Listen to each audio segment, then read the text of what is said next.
सध्या हिवाळ्याचे दिवस चालू आहेत आणि हिवाळ्याच्या दिवसामध्ये ना हिरवागार कोवळा लुसलुशीत हरभरा यायला सुरुवात झाली आहे। आज आपण हरभऱ्याची सुक्की भाजी बनवूया। त्यासाठी इथे मी हिरवी मिरची, लसूण आणि जिरेचा ठेचा करून घेतला आहे।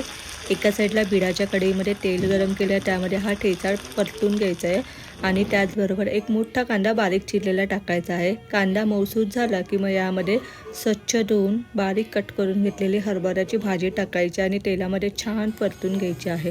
5 मिनिटं ह्यावरती झाकण ठेवायचं, म्हणजे जी भाजी आहे ना ती आतल्या आत छान शिजते आणि चवीला लागते।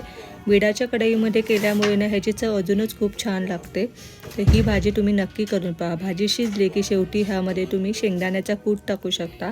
शेंगदाण्याचा कूट टाकल्यामुळे अजून खूप छान चवीला लागते। माझ्याकडे नव्हता म्हणून मी नाही टाकला आहे।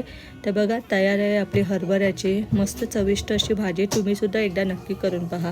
व्हिडिओ आवडल्यास व्हिडिओला शेअर, लाईक, सबस्क्राईब करायला विसरू नका। एन्जॉय।